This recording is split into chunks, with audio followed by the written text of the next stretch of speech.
이번에 읽어드릴 책은 연구개발자, 1인 창업자 및 기업 CEO를 위한 필독서 아이디어맨에게 날개를 달아드립니다. 정경훈 저자의 아이디어맨이여 강한 특허로 판을 뒤집어라입니다. 정경훈 저자 정경훈 변리사는 1969년 전북 익산에서 출생하였다. 이리고등학교와 전북대학교 기계공학과를 졸업하였으며 93년에 제29회 기술고시에 합격하였다. 공업진흥청 중소기업청에서 기계사무관으로 공직을 시작하였고 1996년 특허청으로 자리를 옮겨 자동차 심사과, 제어기계 심사과, 금속심사과, 원동기계 심사과, 정밀기계 심사과에서 심사관 업무를 하였다. 그 후 2007년 특허심판원 심판관으로서 2013년 특허법원 기술심리관으로서 공정한 특허재판에 기여하였다. 2016년 특허청 심사과장으로 복귀한 후 퇴직하여 현재는 정경훈 국제특허법률사무소의 대표 변리사로서 1인 창업자 및 아이디어맨들을 위해 왕성한 강의 및 상담 활동을 펼치고 있다. 하나, 왜 강한 특허에 주목해야 하는가? 둘, 아이디어맨이 알아야 할 특허 상식. 셋, 출원 전에 알아야 할 특허 상식. 넷, 출원 후에 알아야 할 특허 상식. 다섯, CEO가 알아야 할 특허 상식. 여섯, 강한 특허로 판을 뒤집어라. 왜 강한 특허인가? 우리는 높은 생산성을 부르짖으며 야근을 한다. 이는 대표적인 모순이다. 알다시피 생산성이란 게 적게 일하고 많이 거둔다는 것을 의미하지 않는가? 지금까지 우리 기업들은 고부가치 제품보다는 품질 대비 저렴한 제품에 포커스를 맞추었기 때문에 더 많이 생산해야 했고 더 많이 팔아야 했다. 자연히 이 시대의 가장들은 밤늦게까지 일해야만 현재 상태를 유지할 수 있었다. 이에 비해 외국 기업들의 임직원들은 어떠한가? 통상 오후 4시면 퇴근한다. 거기다가 우리처럼 스트레스를 받으면서 일하는 것 같지도 않다. 그러면서도 외국의 선진기업들은 높은 생산성을 유지한다. 정말 셈이 나고 약이 오른다. 어떻게 이들은 높은 생산성으로 경쟁력을 유지할 수 있는 것인가? 필자는 그 비결이 강한 특허에 있다고 믿는다.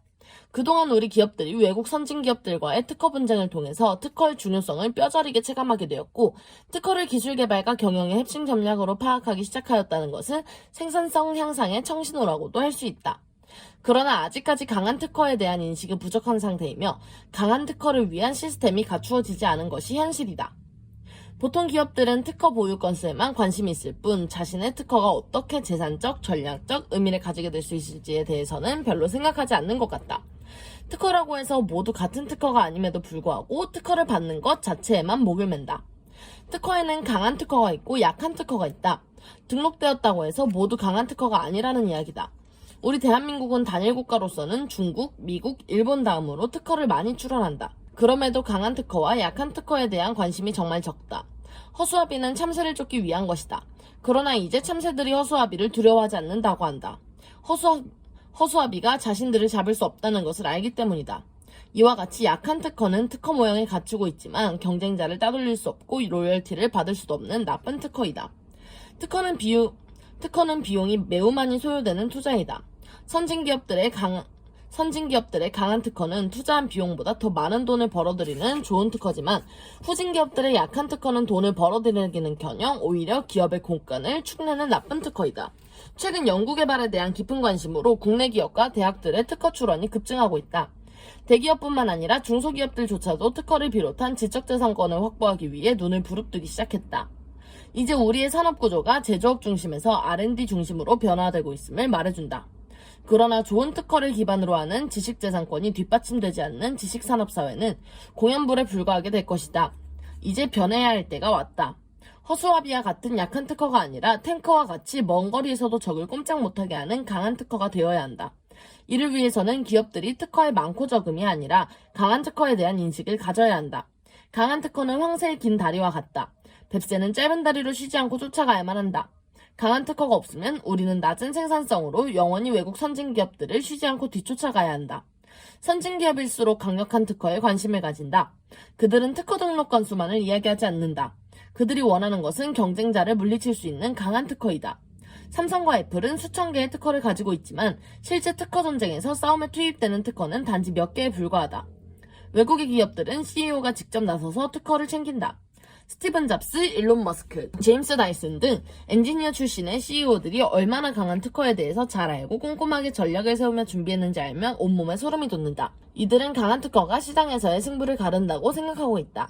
그럼 우리는 강한 특허를 위하여 무엇을 준비해야 하고 이를 가로막고 있는 장애는 무엇인가? 특허 트라우마를 극복하라. 우리는 각종 언론 매체를 통해서 신기술과 이들을 중심으로 전개되는 특허에 관한 소식을 접한다. 어떤 기업들이 특허 분쟁에 휘말렸다는 소식이나 개인 발명가가 특허로 대박을 터뜨렸다는 흥미로운 소식들이 들려온다.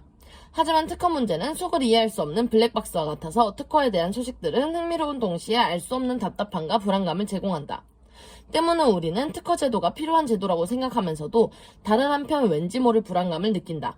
더욱 이해할 수 없는 것은 특허 분쟁과 관련하여 종종 들려오는 소식 중 대부분은 우리 기업이 외국 기업의 특허를 침해해서 특허 분쟁에 휘말렸다는 것이다. 왜 항상 우리는 특허 침해자의 입장이 되어야 하는가? 만약 그 반대라면 얼마나 좋은 소식일까 하는 생각을 해본다. 우리 기업이 특허권자의 입장에서는 외국 기업들에게 특허 침해를 당당하게 주장하는 모습은 상상하는 것만으로도 즐겁다. 사실 항상 당하는 입장에 있다 보니 특허 제도가 특별히 우리 기업에게 불리한 것은 아닌가 하는 생각마저 든다. 실제 그런 면이 없는 것은 아니다. 아무래도 우리 국내 시장은 작고 해외 시장에 승부를 걸어야 하는 입장에서 우리 국내 기업이 해외 시장에서 특허 분쟁을 일으키는 것은 쉽지 않은 문제가 있다. 그러나 더 근본적인 문제는 해외 시장에서 판을 뒤집을 만한 강한 특허가 없다는 것이다. 외국 선진 기업들이 특허 제도를 기반으로 하여 창의성과 모험성을 키웠고 이를 통해서 산업 발전을 이룩했다면 우리 기업들은 성실하게 외국 기업들 따라잡기 전략으로 성장해온 면이 강하기 때문이다. TV 영상을 통해서 수천 미터 높이의 설산에서 스키를 타고 내려오는 스키어를 들어본 적이 있지 않은가? 정말 감탄이 절로 나온다. 온 천지가 새하얀 눈으로 뒤덮여 있고 스키어는 빠른 속도로 활강한다. 앞에 어떠한 위험이 숨어있는지 모르는데 스키어는 이런 위험에 아랑곳하지 않는다는 듯 멋지게 활강한다. 하지만 스키어들처럼 새로운 길을 개척해가는 자는 정말 죽을 각오를 해야 한다. 또 그만큼 남이 누릴 수 없는 혜택을 누리게 된다. 우리는 지금까지 외국 선진 기업들이 타고 내려간 길을 따라 내려왔다. 하지만 이젠 1등만 알아주는 세상이다. 뒤따라오는 자를 카피캐치라고 놀린다.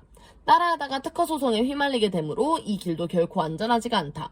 뿐만 아니라 리스크가 적은 안전한 길을 택하면 그에 따른 성공도 작다. 물론 우리도 독자적인 기술 개발로 많은 특허를 획득했다. 그러나 대기업조차도 미국 본토에서 미국 기업을 상대로 먼저 특허 소송을 제기하지 못한다. 아직까지 특허는 그저 상대방의 공격에 대한 방패로서 관리되고 있는 실정이다. 더 큰 문제는 그에 많은 돈을 들인 특허들이 방패 역할도 제대로 하지 못한다는 것이다. 특허 한 건을 위해서도 출원 비용, 대리인 비용, 특허료 및 관리 비용 등 많은 비용이 들어가는데 수천 건씩 관리해야 하는 기업 입장에서는 특허가 큰 부담이 될 수밖에 없다. 특허 전략이 부재했던 우리 기업들은 항상 좀비에게 쫓기는 듯한 악몽에 시달려야 했다. 1990년대 중반 삼성전자, 현대전자가 겪었던 TI사와의 D램 반도체 관련 특허 소송에 대한 기억이 아직도 생생하지 않은가? 당시엔 특허 소송의 결과로 지불해야 했던 손해배상 소식으로 온 국민들이 절망감에 빠졌다. 월드컵 축구대표팀이 16강에 오르지 못한 것보다 훨씬 더한 충격이었다. 한 번도 경험해보지 못했던 강한 충격으로 인해서 전국이 술렁거렸다. 특허에 대한 알 수 없는 두려움이 전국을 강타하였고 정부는 정부대로, 기업은 기업대로, 국민은 국민대로 모두 특허의 위력 앞에 놀라 벌어진 입이 다물어지지 않았다. 게다가 그것으로 끝나는 것이 아니었다. TI사와의 악몽이 채 가시기도 전에 1990년대 말에는 램버스와의 특허 소송으로 또 한 번 홍역을 치렀다. 그리고 우리는 가장 최근 스마트폰과 관련하여 삼성과 애플의 특허 소송 사건을 생생하게 지켜보았다. 상대방의 경기장에서 시합을 해야 하는 불리함에 더해져서 특허 소송의 예측 불가능성으로 특허에 대한 공포를 다시 한번 체감하게 되었다. 1조 원이 넘는 특허 침해 손해배상액 판결, 그리고 패배할 경우 뒤집어쓰게 되는 카피캣이라는 오명으로 인하여 삼성과 애플의 특허 소송은 자존심 싸움으로 번졌다. 과거의 경험이 물론 도움이 되었겠지만 우리 기업은 이번에도 거대한 특허 전쟁에서 무기력한 모습을 보였다. 오늘은 여기까지 읽어볼 건데요. 연구개발자, 1인 창업자 및 기업 CEO를 위한 필독서 아이디어맨에게 날개를 달아드립니다. 정경훈 저자의 아이디어맨이여 강한 특허로 판을 뒤집어라. 재밌게 보셨다면 좋아요와 구독, 알림 설정까지. 그러면 우리는 다음 영상에서 만나요. 안녕.